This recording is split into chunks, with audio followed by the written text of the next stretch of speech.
All right, this is If My People Bible reading. This is part 48. We are in Genesis chapter 28. And for those of you that like to follow along, if you have a Bible that has good maps showing locations of the Old Testament, the Old Covenant, the old cities and routes, and all the way up from Jerusalem, greater part of Israel, all the way through the northern area, Haran, into Iraq. Uh, you can get that out now. Um, we start off with chapter 28. So Isaac called for Yaakov and blessed or Jacob, and blessed him and commanded him, "Do not marry a Canaanite woman." So uh, a lot of the bad behavior that goes with people who it takes a number of sins before they ever learn anything. By the time they learn, they're usually at an elder age, and then they're telling their youngsters coming up after them not to do what Dad did. And you know how that goes. And they don't listen either till they get older. And so as we go through chapter 28 here, Jacob did leave the area, Beersheba, and he set out for Haran. So he was heading north then, and that's where his great grandfather was before that, and so forth. And he's going there to look for a bride. And on the way, he reached. It says when he reached a certain place, that's in verse 11. He stopped for the night because the sun had set. Taking one of the stones there, he put it under his head and lay down to sleep. Now, there's a story of the Stone of Destiny in Scotland and so forth that England stole it. King Edward Longshanks stole it, and then they didn't get it back for hundreds of years, and now they got it back, and they keep it at the stone is kept at Scone, and they believe that that's Jacob's stone. It's a large stone, and many kings from Scotland and the Northern Isles up there, even in England, were crowned, sitting on top of that stone. And the history is just amazing. But they claim it without a shadow of doubt. They don't have a issue whatsoever being a lost tribe. They know who they are. They just don't use Israel words. They just say we're English, we're Scottish, and we're part of the tribes that came over from Turkey, which they claim it all the way back to that area, and they firmly believe it. Whether it's true or not, because that stone is awful big for Jacob to sleep on, it certainly wasn't his pillow, so I'm not sure. It's a very large stone. But people believe certain things a lot more than they believe the absolute truth, like the Father in heaven. So he had a dream in which he saw a stairwell resting on the earth with its top reaching to heaven, and the messengers of Elohim were ascending and descending on it. Now, this location in Scripture now called, if you look on your map, it was called Luz, Luz, and then they named it. Israel named it. Jacob named it Beth El, house of Yahweh, Beth El. But Luz means light, like a bright light. It's located about 12 miles due north of major central part of Jerusalem, and this happens to be about half the distance north of Jerusalem, in which the inheritance for the priest in the sanctuary, the location of Ezekiel's temple, is described. And we're starting to hear, this is like the first time I want you to understand this. This is going to be a good one, because you'll have to read almost all the way through the Bible before you're going to get a very clear understanding of this. If you take a look at Ezekiel's temple, the book of Ezekiel was written in 13 scrolls, and it took a number of years, like 26 years, to write these after getting visions and so forth. And Ezekiel finished all of this long before the exiles from Babylon went back to build their temple, their Nehemiah temple, in Jerusalem, long before that. So, fascinatingly enough, the description of the temple and the grounds doesn't fit anywhere in Jerusalem or on the Temple Mount currently in Jerusalem. Doesn't fit. And and I certainly don't, and you won't see it either by the time I show this all these details to you. During the time of Yeshua, and then up until the destruction of the temple in 70 A.D., the permanent destruction of the temple, in which the prophecy that the ground would even be tilled under. That ground was never tilled under. All the stones were never unturned on that Temple Mount because there's even more stones piled on top of them. So the prophecy, in order for it to be true, it would have to, the Ezekiel temple would have to fit there, which it won't. The only place in Jerusalem right now, there's a pool of Siloam, and then there's, which is in the old city of David, that has been plowed under because there's a 4-lane highway that runs through it. And there's no digging up going to take place there because that's a major highway going around the city of Jerusalem. But you take a look at the Ezekiel temple, and it being 60 some square miles times 60, that's huge. And so the middle of this would be about 12 miles directly north, where the town of Bethel exists today. So just telling you this now, there's not much detail I'm giving you here in Genesis 28. But remember this, because people are fussing and fighting and will declare World War III and World War IV over that Temple Mount right now, when in fact, I really do. I think the Orthodox Judaism is ready to build a temple. They've got everything done, all the priestly clothes, so they can start slaughtering animals again. And remember this. Remember, very, very important.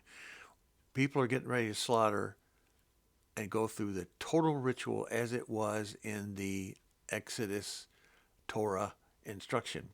But all that was done away with when Yeshua arrived on this earth, when he was getting baptized by John the Immerser. And even 18 months later, when he was crucified and rose to his Father, Yeshua was the last sheep to be slaughtered for blood purposes, the last animal ever to be slaughtered for blood purposes. Not for eating, but for blood ritual purposes, a rite. All that is gone. And yet the Orthodox Judaism just doesn't get it. So they're all ready to do this. And guess what? I think they really know. I think, truth be told, they know that's not the temple site. That is where the soldiers, the Roman soldiers, kept their legions. It takes a lot of space to house the Roman legion. It wasn't in that tiny little Antonio temple that they give you when you go on tours in Jerusalem. That is a joke. A total incredible, non-credible lie. Okay? Oh, it's just... But here's some small detail. It's going to be coming out as we go through this Bible.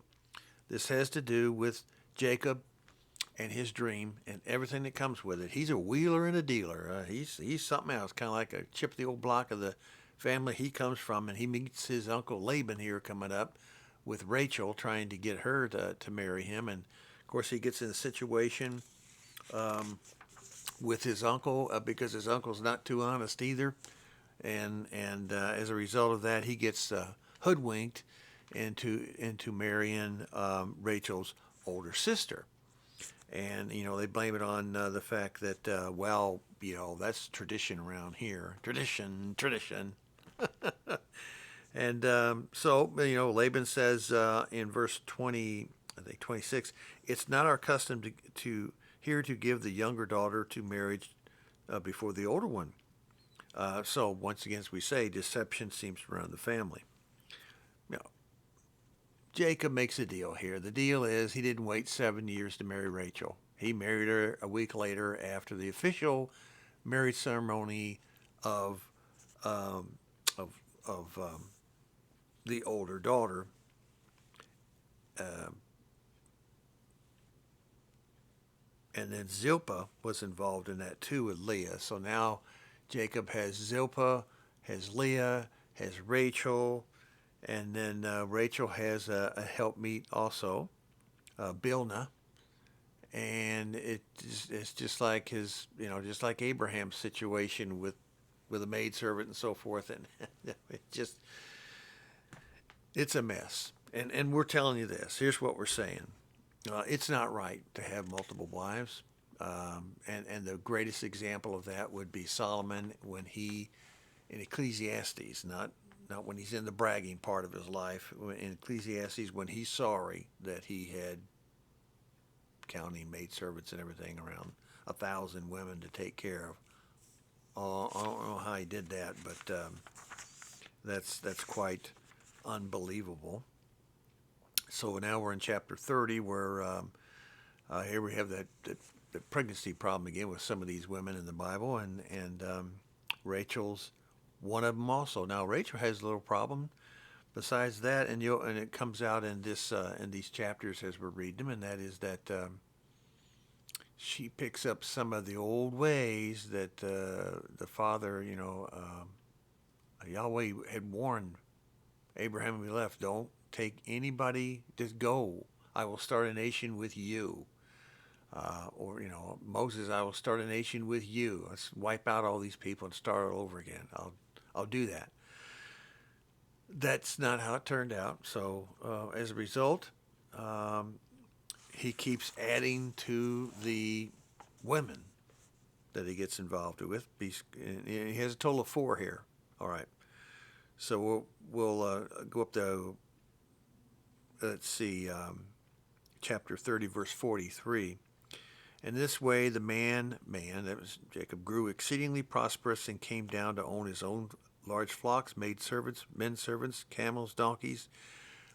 He worked it out with Laban that he would only take speckled and dark sheep, and the most numerous out there would be, as it is today, when you look out in the fields, you don't see that. You see mostly white sheep. But there's a little science involved in this. Jacob is not an ignorant individual. He knew that using certain chemicals and plants, natural things, causes people to and animals to multiply. Mandrakes for people, and then a certain kind of plants for sheep. And he took advantage of it. So he got rich on that. So, born to Leah is Reuben, Simon or Simeon, Levi, Judah, Ishkar, Zebulun, and Dinah. There's a daughter involved. Born to Bilnah, with Rachel's maid, is Dan and Naphtali. Born to Zilpah is Leah's maid, is Gad and Asher. And born to Rachel is Joseph and Benjamin. So if Jacob had gotten his ways and obeyed himself and did everything like you do today, you can't have these multiple wives, unfortunately, except in the northern United States or a number of states. I think Michigan is one of them, where you're allowed up to 4 concubines in I think Michigan. And so today, that nonsense goes on, and as a result, today is somebody up there from the Middle East that comes over and pulls this nonsense, gets to actually put his 4 wives on unemployment. And by the way, when you add that up, it's well over $40,000-$50,000 a year, free everything, free Obama phones, and you got your debit cards, and then you got your discounts for heating and cooling, and then you got your gas cards, and then you got your churches giving you all kinds of money, because they'll just bend over backwards for people that are sinners and never going to be listen to Yeshua whatsoever. But that's okay, and then all the other gimmies and freebies, and so why should the man work at all? That's where we are in the United States today. It's a major disaster. And this kind of nonsense is right here in verse 30, or chapter 30 of the book of Genesis. And it gets better And we'll see you at the next recording.